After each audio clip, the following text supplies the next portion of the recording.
Kartik, police को अब भी तुम पर शक है क्या? उनका शक इतनी जल्दी खत्म नहीं होगा। तो अब आगे क्या करना है? You don't worry, मैंने कुछ सोच कर रखा।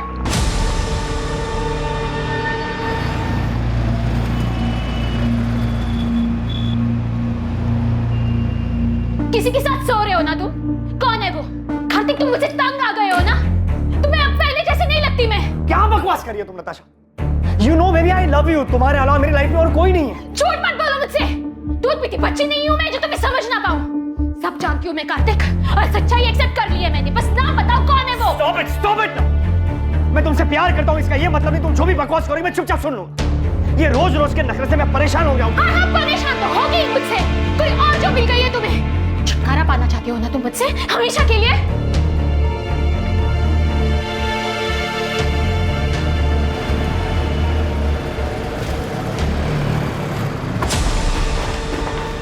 अरे कार्तिक सुन।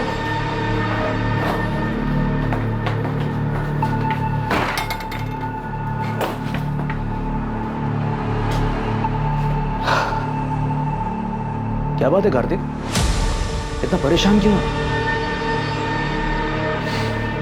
नताशा, वो औरत मेरी जान लेकर गई। उसके सवाल कभी खत्म ही नहीं होते। कहाँ गए थे, किसके साथ थे, इतनी देर क्यों हुई, और आज तो किसके साथ सो रहे? 1 मिनट का सुकून नहीं घर पर। इसे आराम से समझाने की कोशिश कर, शायद मान जाएगी। अरे वो कुछ सुनने को तैयार हो तब जाके समझाओ ना यार। तंग आ गया हूँ उससे। मैंने डिसाइड कर लिया, इस बात का सॉल्यूशन निकालना ही होगा। बीमारी का इलाज जड़ से हो तो ही अच्छा है। अभी नताशा की बात को छोड़, वो रूम नंबर 7 वाली मिसेस मेहरा, उसका क्या करना है? यार जबरदस्ती ऑपरेशन की बात कर रही है वो।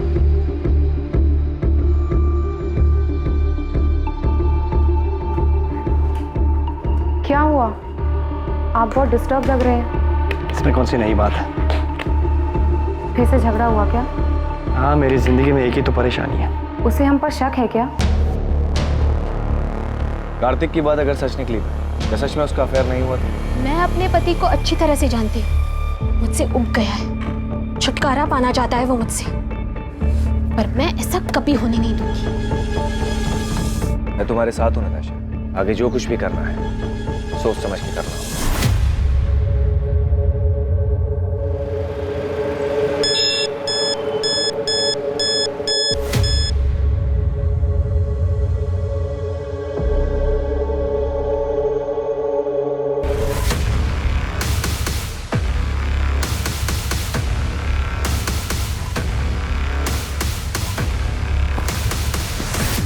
ये रहा तुम्हारी चीटिंग का सबूत। अब क्या कहना है तुम्हें?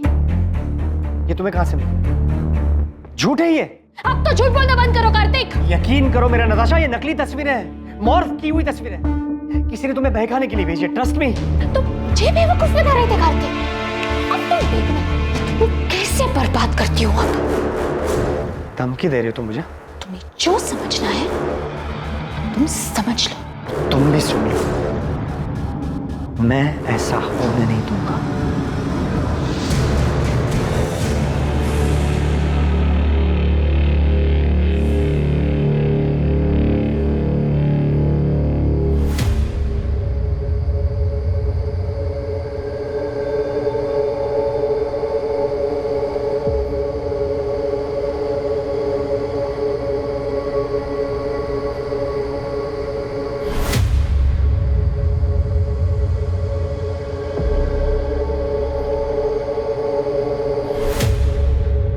काम हो गया? हाँ हो गया। किसी को पता तो नहीं चलेगा ना? नहीं, किसी को शक भी नहीं हुआ।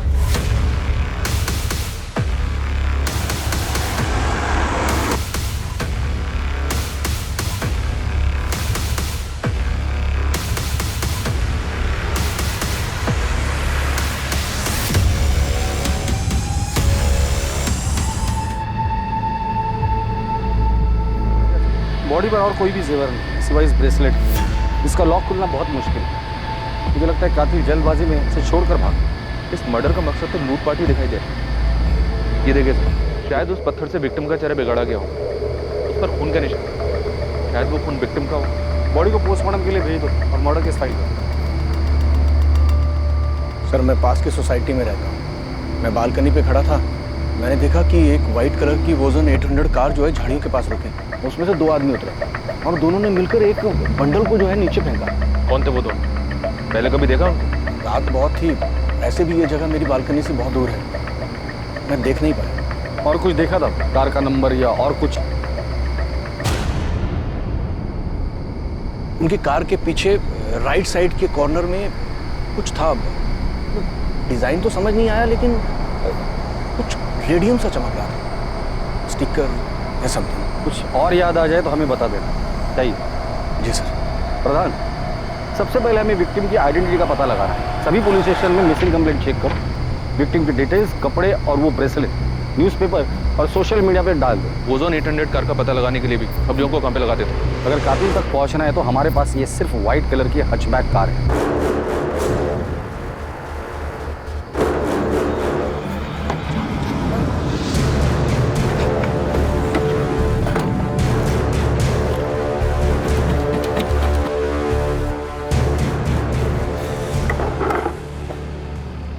राजीव, किसी को शक तो नहीं होगा ना कि ये गाड़ी मेरी थी? तो टेंशन मत, अगर हम शांत रहेंगे ना तो किसी को कुछ नहीं पता चलेगा, समझा? और ये गहने का क्या करना है? तू रख, इस काम का इनाम समझो। बस ध्यान रखना कि इन्हें अभी बेचने की कोशिश भी मत करना।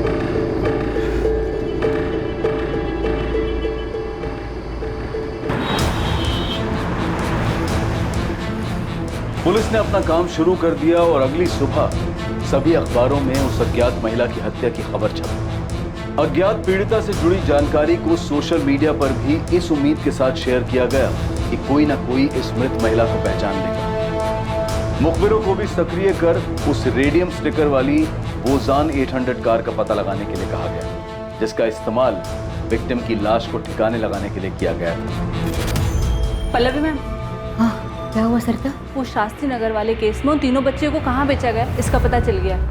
किसी चांद बेगम के कोठे पे हैं वो तीनों, डीबी रोड के रेड लाइट एरिया में। तुम ऐसा करो, अंजलि और पूजा से बात करो, उनसे कोऑर्डिनेट करके उन्हें कहो कि डायरेक्टली स्पॉट पर ही पहुंच जाए। मैं इंस्पेक्टर सिंह से बात करूँ, इस बार हमें तुरंत रेड करनी पड़ी। Okay ma'am. विक्टिम की एज 28 और 32 साल के बीच की है। टोटल 4 बार उसे स्टैब किया गया है। मर्डर वेपन जैसे कोई तेज धार वाला हथियार जैसे चाकू। स्टैबिंग के साथ साथ विक्टिम का गला भी दबाया गया है। दम घुटने की वजह से विक्टिम की मौत हुई है। कातिल नहीं चाहता था कि विक्टिम किसी भी हालात में जिंदा बचे। बॉडी पर काफी स्ट्रगल मार्क्स है, जैसे विक्टिम ने काफी हाथ पैर मारे होंगे, लेकिन उसे काबू में करने के लिए एक आदमी काफी नहीं होगा। इसलिए ऐसा लग रहा है कि हत्यारे एक से ज्यादा होंगे, but I am not sure. कोई सेक्सुअल असॉल्ट? नहीं, but victim was sexually active. मौत का समय क्या होगा? कल रात 10 और 12 के बीच। अज्ञात महिला की हत्या की खबर जंगल में लगी आग की तरह गुरुग्राम में फैल गई। पुलिस उम्मीद में थी कि उन्हें पीड़िता के बारे में कोई ना कोई जानकारी जरूर मिलेगी जो पीड़िता को एक नाम देने में मददगार साबित होगी। और जल्द ही उनका इंतजार खत्म हुआ और ऐसी एक खबर ने उनके दरवाजे पर दस्तक दी। सर, मुझे पक्का यकीन है कि ये मेरी पड़ोसी नताशा है, नताशा गिल। मैंने कई बार उसे इन कपड़ों में देखा है। कपड़ों के साथ साथ ये जो गोल्डन ब्रेसलेट आप देख रहे हैं, ऐसा सेम ब्रेसलेट नताशा के पास था। आप श्योर हैं कि ये नताशा का ही है? हाँ सर, मैं पूरी तरीके से श्योर हूँ, क्योंकि उसी का ब्रेसलेट देखकर मैंने खुद के लिए सेम ब्रेसलेट बनवाया। ये देखिए। Wow Natasha, such a beautiful bracelet. Thank you. मैंने ना स्पेशली डिजाइन चूज करके बनवाया था। क्या मैं सेम डिजाइन का ब्रेसलेट खुद के लिए बनवा लूं? Sure, why not? आपने बताया कि नताशा आपके पड़ोस में रहती है? हाँ सर, इनफैक्ट यहाँ आने से पहले मैंने नताशा के घर जाकर चेक भी किया था।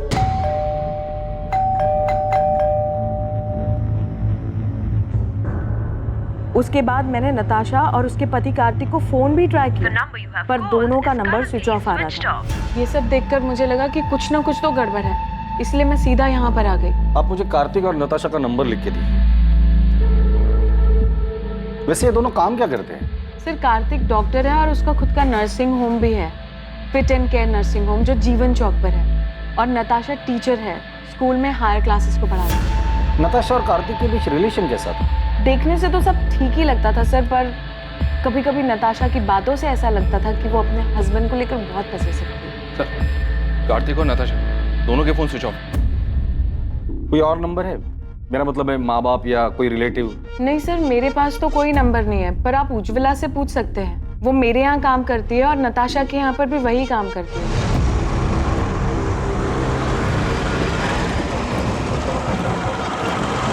हाँ साहब, मैं ही नताशा दीदी और कार्तिक साहब के घर काम करने जाती हूँ। आज सुबह भी गई थी, उनका घर बंद था, लेकिन अक्सर ऐसा होता है कि वो लोग काम के लिए जल्दी निकल जाया करते थे, इसलिए साहब मुझे कुछ भी अजीब नहीं लगा। नताशा और कार्तिक के घर वालों के बारे में कुछ जानती हो? किसी का नंबर या पता है तुम्हारे पास? पता तो नहीं मालूम, लेकिन नताशा दीदी के माँ बाप गुरुग्राम में ही कहीं रहते हैं। उनकी माँ का नंबर है मेरे पास। इन दोनों का आपस में रिश्ता कैसे था? पहले तो बहुत अच्छा रिश्ता था, लेकिन पिछले 3 महीने से उन दोनों के बीच में काफी झगड़े हो रहे थे। 10 अगस्त को उनके यहाँ काम करने गई थी? जी। क्या तब लड़ाई झगड़ा कुछ हुआ था? हाँ साहब, उस दिन भी उन दोनों के बीच में काफी झगड़ा हुआ था। ये तुम्हें कहाँ से मिले? झूठ है ये। अब तो झूठ बोलना बंद करो कार्तिक। तुम देखना मैं तुम्हें कैसे बर्बाद करती हूँ अब। नताशा ने? क्यों? वो अफेयर वाले शक को लेकर? हो सकता है साहब। ठीक है उज्ज्वला, तुम जा सकते हो। जरूरत पड़ेगी तो दोबारा बुला लो। जी साहब। साहब, वो जो लाश है सच में नताशा दीदी की है? देखो, जब तक नताशा के परिवार वाले आके लाश को पहचान नहीं लेते हम कुछ नहीं कह सकते। नताशा के पेरेंट्स से बात हो गई है, वो डेड बॉडी की पहचान करने के लिए हॉस्पिटल आ रहे हैं। लेकिन सर, कार्तिक के बारे में उन्हें भी कोई खबर नहीं। अगर वो लाश नताशा की है तो बड़ी अजीब बात है। बीवी को मरे 2 दिन हो गए और पति गायब है। तो कार्तिक भाग गया है या फिर उसके साथ भी कुछ हुआ है? ईशा, तुम्हारा असाइनमेंट कंप्लीट हुआ? कल तुम्हारी लास्ट डेट है ना? नहीं माँ। क्यों? और तुम कॉलेज भी नहीं गई आज? मेरा मन नहीं हो रहा था।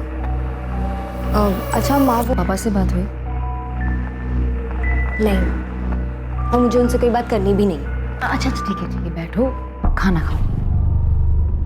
वो तुम्हारे पापा हैं, तुम उनसे बात नहीं करोगी तो सब क्या कहेंगे? जिसे जो बोलना है बोलने दो माँ, मुझे कोई फर्क नहीं पड़ता। जो कुछ भी हुआ है उसे अब पीछे छोड़कर आगे तो बढ़ना पड़ेगा ना।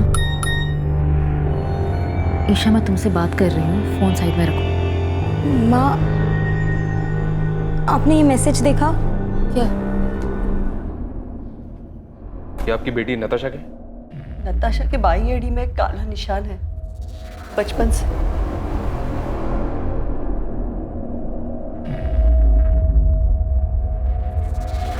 नताशा, नताशा, नताशा, सर 4 साल पहले नताशा को मलेरिया हुआ था। तब हमने कार्तिक के नर्सिंग होम में ही उसी की एडमिशन की थी। कार्तिक और नताशा पहली बार वहीं पे मिले थे। हमें उनके रिश्ते के बारे में बहुत बाद में पता चला। कार्तिक मुझसे 12 साल बड़ा हुआ तो क्या हुआ, उसे क्या फर्क पड़ता है? हम एक दूसरे से बहुत प्यार करते हैं, ये काफी नहीं है? नताशा, तुम अभी समझ नहीं रही हो। 12 साल बहुत होते हैं, और फिर कार्तिक की एक बार पहले शादी हो चुकी है। तुम्हें उससे बेहतर लड़का मिल जाएगा। मुझे बेहतर लड़का नहीं चाहिए पापा, मुझे बस कार्तिक चाहिए। मैं कार्तिक से प्यार करती हूँ। नताशा, तुम हर वक्त अपनी मनमानी नहीं कर सकती। आखिर समाज में भी हमारी कुछ इज्जत है। पापा प्लीज एक बार सोच कर तो देखो, कार्तिक में क्या कमी है? कार्तिक अच्छा लड़का है, अच्छा कमाता है, डॉक्टर है, और सबसे बड़ी बात वो मुझसे बहुत प्यार करता है। Can I interrupt sir? Sir, मैं आपसे वादा करता हूँ मैं नताशा का ख्याल रखूँ। आपको कोई शिकायत का मौका नहीं। तुम्हारा पहले डाइवोर्स क्यों हुआ था? पापा, अब पुरानी बातें उठाने से क्या फायदा? कार्तिक आगे बढ़ चुका है मेरे साथ, और हम एक दूसरे के साथ बहुत खुश हैं। नताशा को हम दुखी नहीं देख सकते थे, इसलिए हमें उसकी जिद के आगे झुकना पड़ा। क्या आप लोगों को पता है कि कार्तिक की जिंदगी में नताशा के अलावा भी एक दूसरी औरत थी? क्या? सर, ये क्या कह रहे हैं आप? जी हाँ, और पिछले कई महीनों से इसी बात को लेकर कार्तिक और नताशा के बीच झगड़ा हो रहा है। सर, मेरी नताशा से हर दूसरे दिन बात हुआ करती थी, उसने तो कभी ऐसा कुछ नहीं कहा। सर, नताशा और कार्तिक दोनों के कॉल रिकॉर्ड्स कल सुबह तक आ जाएंगे। प्रधान, जल्द से जल्द हमें कार्तिक तक पहुंचना होगा। पहले उसकी बीवी नताशा की डेड बॉडी हमें मिलती है, फिर पता चलता है कि उसके लाइफ में नताशा के अलावा दूसरी औरत भी, और इन सब के बीच ये कार्तिक कहाँ गायब हो गया पता नहीं। हो सकता है सर कार्तिक के कॉल रिकॉर्ड से हमें उस दूसरी औरत का पता चल जाए।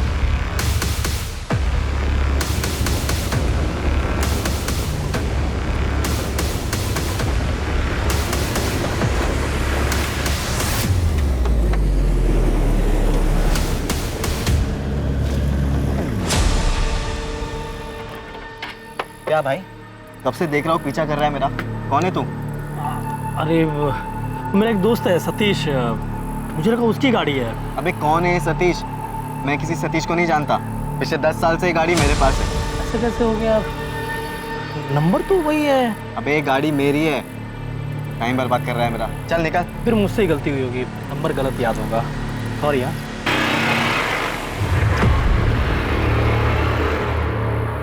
हाँ विक्रांत बोल। राजीव, वो एक आदमी मेरा पीछा कर रहा था गाड़ी से। पीछा कर रहा था? तो तूने क्या किया? मैंने उससे जब पूछा तो बोल रहा था कि किसी सतीश की गाड़ी है ये। तूने उसकी शक्ल देखी ना? वो दिखने में कैसा था? मतलब पुलिस वाला लग रहा था क्या तुझे? नहीं, पुलिस वाला तो नहीं लग रहा था वो। तू फालतू में टेंशन ले रहा। अबे हमने पीछे कोई सबूत छोड़ा ही नहीं है, कोई तुझ तक नहीं पहुंच पाएगा विक्रांत। ठीक है राजीव। सर कॉल रिकॉर्ड्स के हिसाब से नताशा रात को 10 बजे अपने घर वाले एरिया से बाहर निकली थी।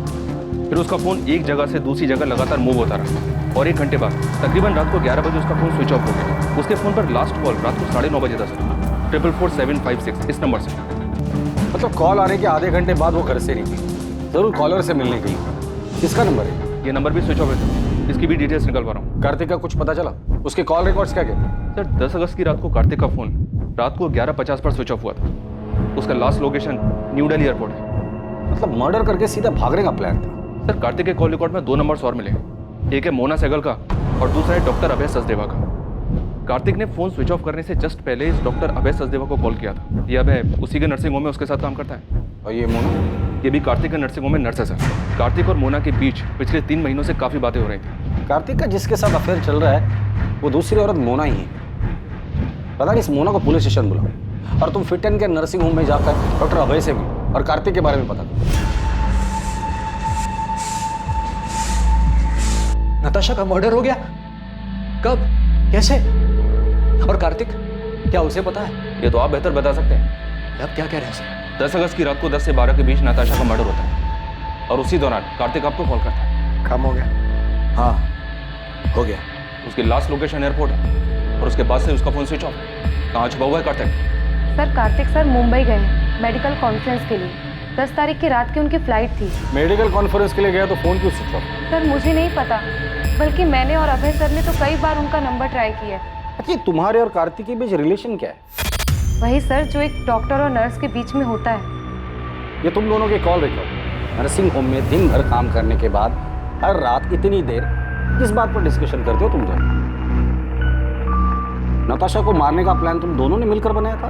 नहीं सर, ऐसी कोई बात नहीं है। ऐसे कैसे कोई बात नहीं है डॉक्टर अभय? कार्तिक ने उस रात को लास्ट कॉल आपको ही किया था। जी वो नर्सिंग होम की सप्लाईज के बारे में बात करनी थी। क्या बात करनी थी? कंसाइनमेंट डिले हो गया था ना, उस बारे में। किस चीज़ का कंसाइनमेंट? कहाँ से आने वाला था और कब आने वाला था?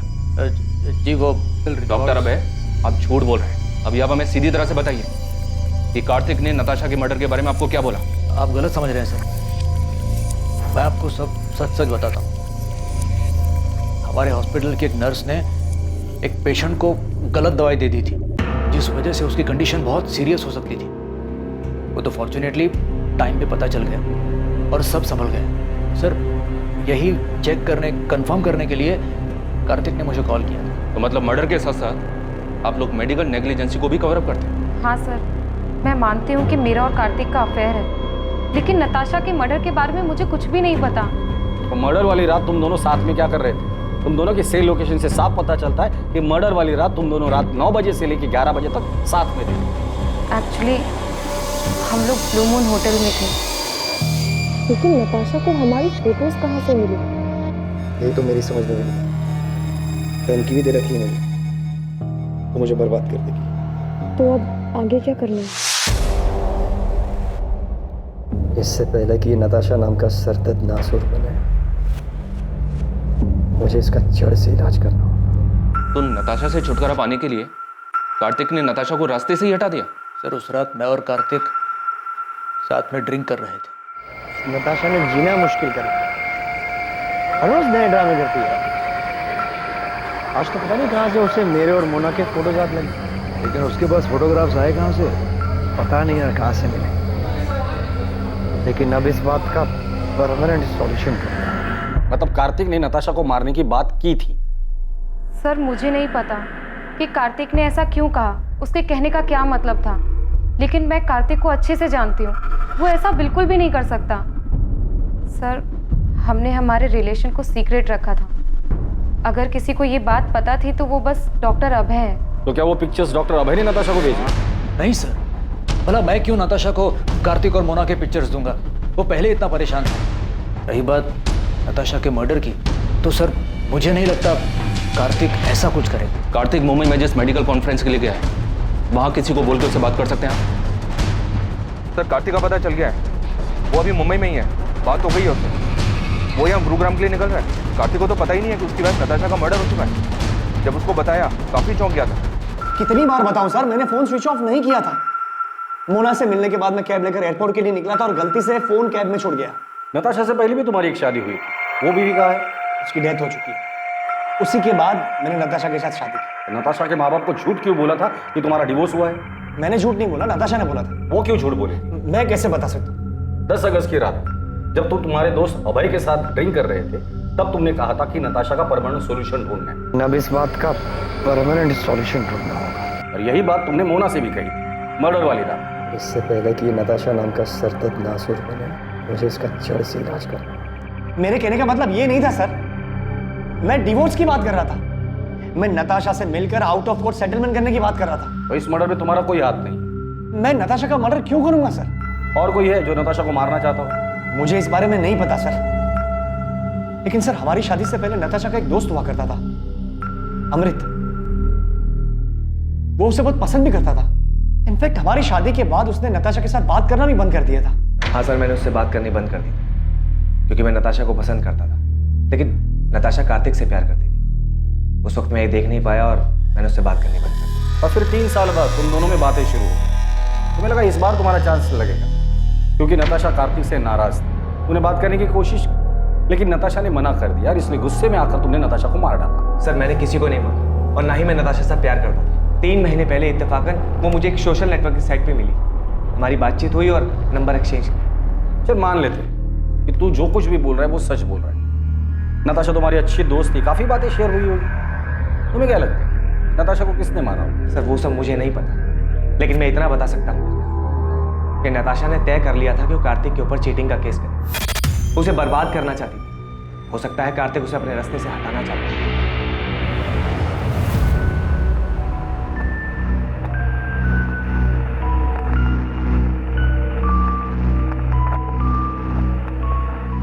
ये कार्तिक तो हमारे साथ गेम खेल रहा है। मतलब इसने हमसे कहा था कि इसकी एक्स वाइफ की डेथ हो चुकी है। तो क्या वो जिंदा है? वो जिंदा ही नहीं है सर, वो नताशा के क्रिमेशन में भी आई थी।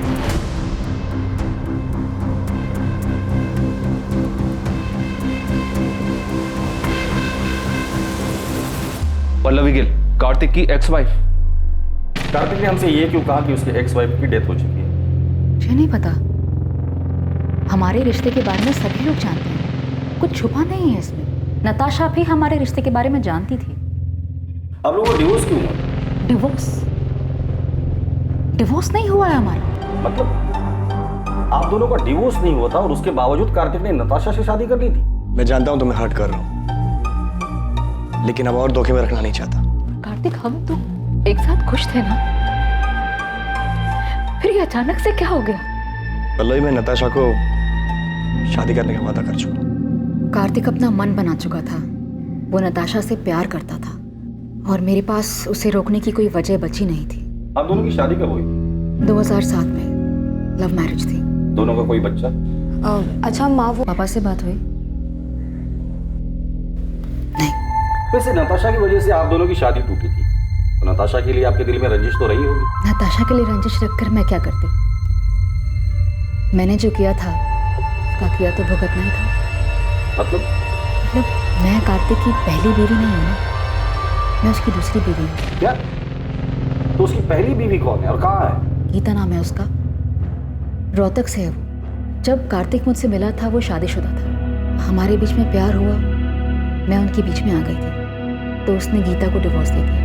मतलब आप कह रही है कि कार्तिक की 3 शादियां हो गई है और उसके बावजूद अभी उसका किसी और के साथ अफेयर चल रहा है? कार्तिक हमेशा ऐसे ही खुदगर्ज था, बस मैं प्यार में अंधी हो गई थी। गीता कार्तिक की पहली थी, उसका एड्रेस है आपके?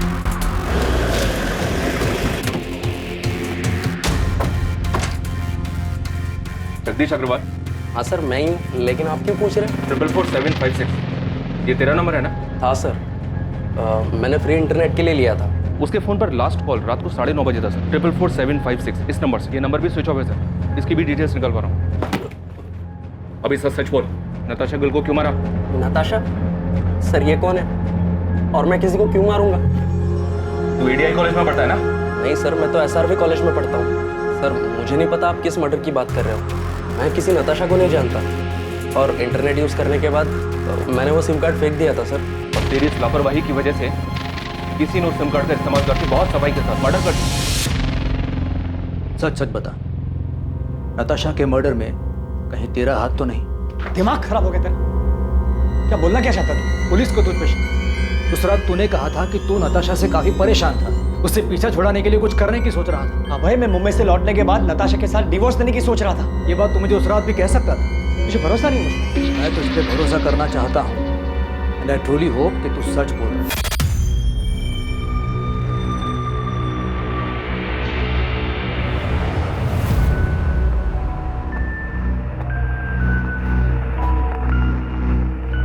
कार्तिक, पुलिस को अब भी तुम पर शक है क्या?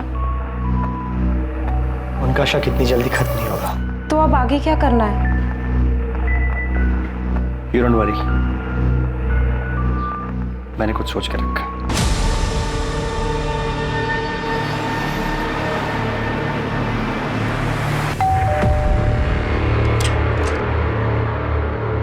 गीता कक्कड़ जी। जी, कार्तिक और मेरी शादी तो बहुत ही कम उम्र में करा दी गई थी, और जैसे ही उसकी पढ़ाई कंप्लीट हुई तो दिल्ली के हॉस्पिटल में उसकी जॉब भी लग गई। पहले तो हफ्ता 2 हफ्ते में अक्सर वो घर चला आया करता था, लेकिन फिर धीरे धीरे हफ्ते महीने में बदल गए। आपका और कार्तिक का डिवोर्स कब हुआ? 2007, जब कार्तिक दिल्ली में था तब उसकी मुलाकात पल्लवी से हुई। मुझे तो उनके रिश्ते की कोई भनक भी नहीं थी, लेकिन फिर अचानक कार्तिक ने सामने से आके मुझे सब कुछ बता दिया। इसलिए जब उसने मुझसे डिवोर्स मांगा तो मैंने मना नहीं किया। कार्तिक का काम अच्छा चल रहा था, तो मुझे लगा कि वो हमारी बेटी को एक अच्छी जिंदगी दे पाएगा, इसलिए मैंने हमारी बेटी की कस्टडी उसे सौंप दी। आपकी और कार्तिक की एक बेटी भी है? जी हाँ, ईशा गिल, और वो अपने पापा कार्तिक और पल्लवी के साथ ही तो रहती है। लेकिन कार्तिक और पल्लवी दोनों ने हमें ईशा के बारे में तो कुछ नहीं बताया। पल्लवी से मेरी शादी हुई तब ईशा 7 साल की थी। शुरुआत से ही मैंने ईशा को अपनी बेटी माना था। मैंने और कार्तिक ने दोनों ने मिलकर इसे बड़ा किया है। लेकिन फिर पापा की जिंदगी में नताशा आई और सब कुछ बिखर गया। मैं ईशा को अपने साथ रखना चाहता था, उसे कभी छोड़ना नहीं चाहता था। लेकिन मैं माँ को छोड़कर कहीं नहीं जाना चाहती थी, खासकर उस नताशा के साथ रहने के लिए, जिसकी वजह से मेरी माँ को इतनी ठेस पहुंची। मैंने वो घर छोड़ा था, लेकिन ईशा को कभी नहीं छोड़ा। वो मेरी इकलौती औलाद है। मेरे लिए मेरी फैमिली सिर्फ मेरी माँ है सर, और कोई भी नहीं। और अगर पापा को मेरी इतनी चिंता होती तो वो मुझे छोड़कर कभी नहीं जाते। कार्तिक, पल्लवी और ईशा तीनों से बात करके सिर्फ फैमिली ड्रामा सामने आ रहा है। अभी तक हमारे पास किसी के खिलाफ कोई सबूत भी नहीं है और ना ही कोई वजह। सर, कार्तिक के कॉल रिकॉर्ड्स के हिसाब से भी उसकी और नताशा की लोकेशंस अलग अलग है। मैंने पल्लवी और ईशा के कॉल रिकॉर्ड्स भी स्टडी की। इंसिडेंट के वक्त ये दोनों घर पर ही थे। इनके अलावा डॉक्टर अभय, नताशा का फ्रेंड अमृत और नर्स मोना, इनके खिलाफ भी कुछ नहीं मिला। तो प्रधान, नताशा को मारा किसने? किसने की होगी इतनी जबरदस्त प्लानिंग जो हमारे हाथ ही नहीं लग रहे? अब अंदर आऊं क्या? आजा बहादुर, कुछ अच्छी खबर है तो बता। साहब, हमने गुरुग्राम में आपकी सफेद कार को पूरी तरह छान मारा, लेकिन किसी भी कार पे वो स्टिकर नहीं दिखा सर। यहाँ तक कि एनसीआर इलाके में भी ढूंढा, लेकिन वो स्टिकर वाली कार नहीं दिखी सर। और नताशा के गहनों के बारे में कुछ पता चला? अभी मार्केट में आए नहीं है, और सर वो सुपारी वाले एंगल से भी कुछ मिला नहीं। तुमने कहा था कि गुरुग्राम में 3 ओजोन 800 सफेद कार है, किसी पर भी स्टिकर नहीं है, पता है मुझे। उन कार और उसका नाम और एड्रेस है तुम्हारे पास? हाँ साहब, वो तो मैंने पहले ही पता कर लिया। मुझे लगता है कातिल ने वो रेडियम स्टिकर निकाल दिया होगा। प्रधान, इन तीनों के हिस्से निकालो और उठाकर लेकर आओ। मुझे लगता है इन तीनों में से कोई एक तो हमारे काम का आदमी है।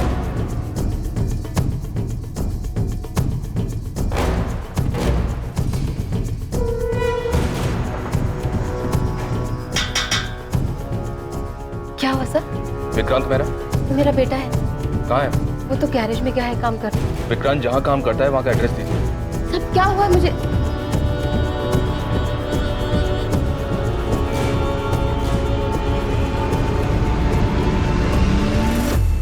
विक्रांत गैरेज में नहीं है, और कहाँ जा सकता है? मुझे नहीं पता साहब।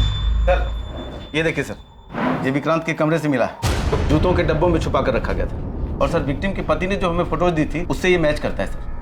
ये इतने महंगे गहने, ये किसके है साहब? उस औरत के जिसका खून आपके बेटे ने किया।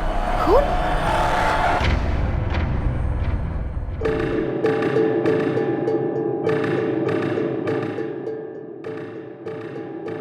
हाँ विक्रांत बोल। राजीव, अबे पुलिस मेरे घर तक पहुंच गई। तूने तो कहा था कि कुछ भी नहीं होगा। क्या बोल रहा है विक्रांत तू? अबे सच बोल रहा हूँ, बाल बाल बच गया मैं। तू अभी कहाँ पर है? एमडी नगर के वो पीछे वाली रोड पे गाड़ी में बैठा हूँ। राजीव, मुझे लगता है कि हमें पुलिस को सब सच सच बता ही देना चाहिए। तू 2-4 दिन के लिए गुरुग्राम से बाहर चले जा, है ना? तब तक मैं कोई प्लान बना लूंगा। मैं तुझे 2 दिन का वक्त दे रहा हूँ। अगर तूने मुझे इस झमेले से नहीं निकाला ना, तो मैं खुद ही पुलिस को जाकर सब सच सच बता दूंगा। सर, विक्रांत के फोन की लोकेशन डेड बॉडी मिलने वाली जगह से मैच हो रही है। टाइम भी उसी दौरान का है। विक्रांत के कॉल रिकॉर्ड से कुछ मिला? विक्रांत जिस नंबर पे रेगुलर टच में था, उन सारे नंबर्स की डिटेल्स निकलवा रहा हूँ सर। और वो मनोहर जिसने डेड बॉडी को गाड़ी से उतारते हुए देखा था, उसने बताया था 2 आदमी थे। एक तो ये विक्रांत ही है, दूसरे आदमी का पता लगाना बाकी है। विक्रांत का कुछ पता चला? विक्रांत के घर पे कांस्टेबल्स लगा दिए सर। विक्रांत और उसकी माँ का फोन ट्रैक कर रहे हैं। साहब, वो विक्रांत का पता चल गया साहब।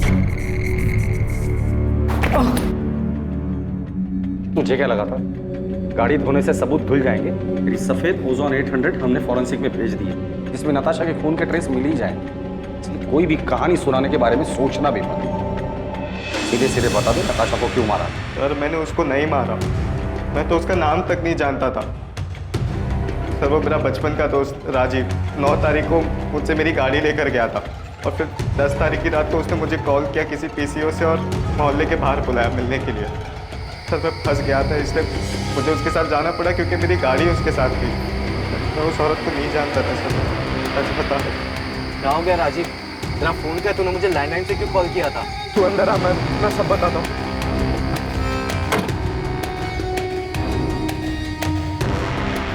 राजीव, तू इतना बौखलाया हुआ क्यों है?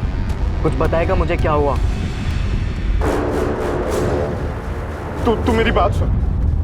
मुझे कुछ नहीं सुना भाई, गाड़ी साइड में लगा। मेरी बात तो सुन विक्रांत, ये मर चुकी और अब हम दोनों को मिलकर इसकी लाश को ठिकाने लगाना है, समझा?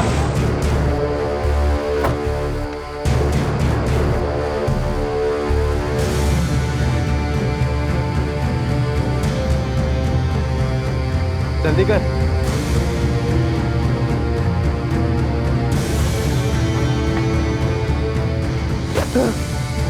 जल्दी कर।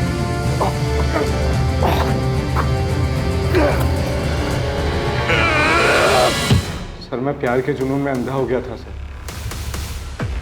उसे पाने के लिए जो बन पड़ा मैंने किया सर। किसके प्यार का जुनून? नताशा के? नहीं सर, ईशा के। ईशा के लिए तूने नताशा को मार दिया? हाँ सर। तो ईशा ने तुम्हें कहा था नताशा को मारने के लिए? नहीं सर, उसकी माँ पल्लवी ने कहा था सर।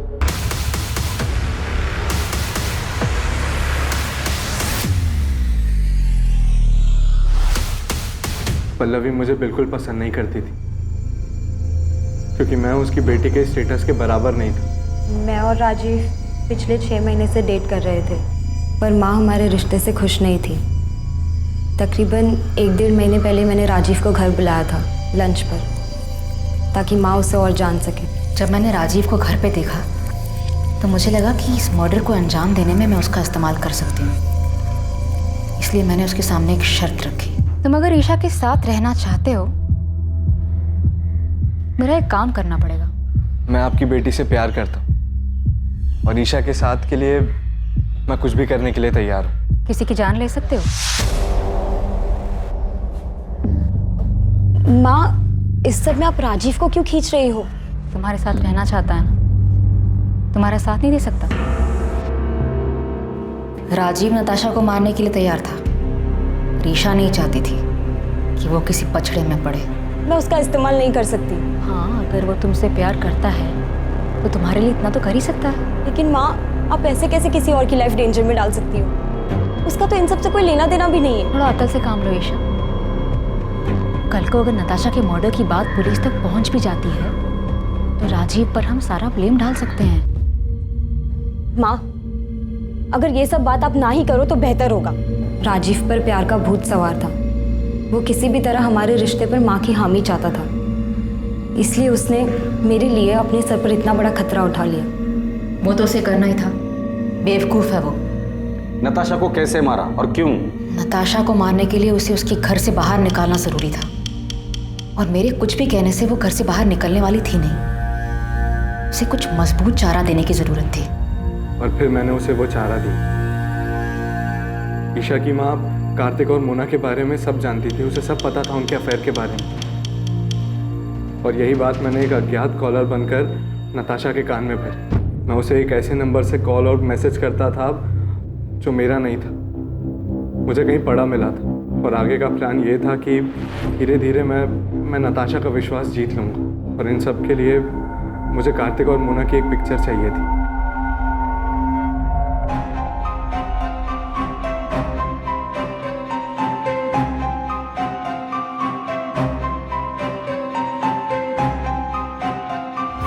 प्लान के मुताबिक 10 अगस्त को राजीव ने वो फोटोज उसे दिखाए। मुझे पता था नताशा वो फोटोज देखकर बहुत अपसेट होगी। फिर रात 9:30 बजे मैंने नताशा को कॉल कर मिलने बुलाया।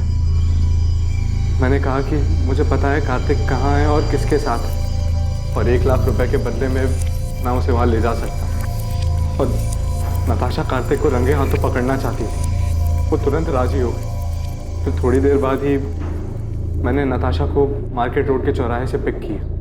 कहाँ है कार्तिक? किसके साथ है? मैं आपको वहीं लेके जा रहा हूँ। आप पैसे लाए हो? हाँ, पूरे 1 लाख है, पर काम हो जाने के बाद।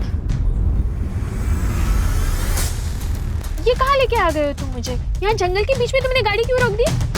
बस 1 मिनट। पल्लवी, ईशा, तुम दोनों यहाँ पे क्या कर रहे हो? क्राइम कैसे हुआ ये तो आपने हमें बता दिया, पर एक सवाल अब भी बाकी है पल्लवी जी। क्यों? वजह क्या थी नताशा को मारने की? कार्तिक मेरा था, कानूनी तौर से भी और मन से भी। वो मेरा पति था और नताशा ने उसे मुझसे छीन लिया था, इसलिए मुझे उसको अपने रास्ते से हटाना था। लेकिन आप दोनों तो बहुत साल पहले अलग हुए थे, तो फिर क्यों? क्योंकि मैं कार्तिक को बहुत अच्छी तरह से जानती हूँ। शादी के दौरान भी उसके कई सारे अफेयर्स हुए, पर हर बार वो मेरे पास लौट कर आया था। और नताशा आने के बाद वो लौट कर नहीं आया? हाँ, पता नहीं उसने क्या जादू कर दिया था। जब पहली बार मुझे कार्तिक ने बताया नताशा के बारे में कि वो उसे शादी करना चाहता है, तो मैंने उसकी बात मानी नहीं, क्योंकि मुझे तब भी उम्मीद थी कि वो मेरे पास वापस लौट कर आएगा। पर उसने शादी की, और तब मुझे बहुत बड़ा धक्का लगा। माँ इस बात को मान ही नहीं रही थी कि पापा ने शादी कर ली। उन दिनों इन्हें संभालना बहुत मुश्किल हो गया था, जैसे इन्होंने अपना संतुलन ही खो दिया हो। और इन सब के जिम्मेदार मेरे पापा थे, इसलिए मैं उनसे आज भी उतनी ही नफरत करती। धीरे धीरे सब ठीक होने लगा था, माँ की तबीयत भी संभलने लगी थी, पर कार्तिक गिल को हमारी खुशियां कहाँ मंजूर थी। कार्तिक, इतनी देर रात तुम यहाँ क्या कर रहे हो? पल्लवी, मैं तुमसे सॉरी। सॉरी पल्लवी। आराम से, आराम से। क्या हालत बना रखी है तुमने? Miss you Pallavi, I miss you. क्या कह रहे हो तुम ये? सच बोलो, मेरी जिंदगी में तुम्हारी जगह और कोई नहीं ले सकता।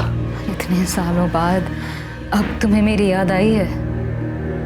तुम ही तो गए थे ना मुझे छोड़कर। गलती हो गई मुझसे, मैं देखो आज वापस भी तो आया हूँ। आज मेरे पास सब कुछ, नताशा, मोना, फिर भी मैं बहुत अकेला हूँ। I love you. I love you. Kartik के साथ वो रात गुजारने के बाद मेरी समझ में आ गया था कि कार्तिक अब भी मुझसे प्यार करता है और नताशा ही हमारे रास्ते का कांटा थी। इसलिए नताशा को रास्ते से हटाने का प्लान तुमने बना लिया और उसमें ईशा को भी शामिल कर लिया। क्या माँ, आपको समझ भी रहा है आप क्या सोच रही हो? तुम नहीं समझ रही हो मैं क्या बोल रही हूँ। नताशा के जाने के बाद सब कुछ पहले जैसा हो जाएगा। हम सब लोग खुशी खुशी रहने लग जाएंगे। तुम्हारे पापा भी हमारे साथ रहेंगे। माँ प्लीज संभालो खुद को और मेरी बात को समझो। ये सब करने का कोई फायदा नहीं होगा माँ, पापा लौटकर नहीं आने वाले। प्लीज मेरी मदद करो। मैं अपनी माँ की तरह सपनों में नहीं जीती। मैं जानती थी ऐसा कुछ नहीं होगा। पापा की फितरत बदलने वाली नहीं थी। जब तुम्हें ये सब कुछ पता था तो माँ का साथ क्यों दिया? क्योंकि ये मेरी माँ है। बचपन से सिर्फ इन्होंने ही मुझे प्यार दिया है। मेरे अपने माँ बाप तक को मेरी कोई फिक्र नहीं है। इन्होंने कभी मुझे अकेला नहीं छोड़ा। और जहाँ तक बात नताशा की थी तो मेरी माँ की हालत की जिम्मेदार वही है। उसी ने हमारा घर तोड़ा था। सच कहूं, उसे मारने का मुझे कोई गम नहीं। तुम लोगों की जिंदगी अच्छे से कट रही थी। तुम दोनों को देखकर कोई नहीं कहेगा कि ईशा तुम्हारी असली बेटी नहीं है, तुम उसकी असली माँ नहीं। इतना सब कुछ अच्छे से चल रहा था, वो एक झटके में तुमने खत्म कर दिया। एक ऐसे आदमी के लिए जिसने बार बार ये साबित किया है कि वो तुम्हारा ही नहीं किसी का भी अच्छा पति बन ही नहीं सकता। और तुम्हारा घर नताशा ने नहीं तोड़ा है, कार्तिक, जिसे अपना घर, परिवार की या शादी इस शब्द की इज्जत करने आती ही नहीं है। बेटा ये तुमने क्या कर दिया? क्यों किया ऐसा? नताशा ने तुम लोगों का क्या बिगाड़ा था? नताशा ने नहीं, आपने बिगाड़ा। शौक क्यों हो रहे हैं? शादी और रिश्तों का मजाक बनाना तो आपकी आदत है ना।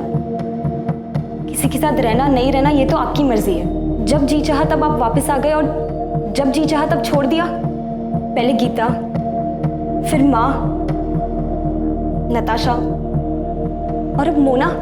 उसके साथ भी आप यही करेंगे ना? न जाने कितनी लड़कियों के साथ आपने सेम ड्रामा किया होगा। आपको तो ये भी नहीं पता कि इन सब चीजों का मुझ पे कितना बुरा असर पड़ा है। मुझे तो शर्म आती है कि मैं आपकी बेटी हूँ।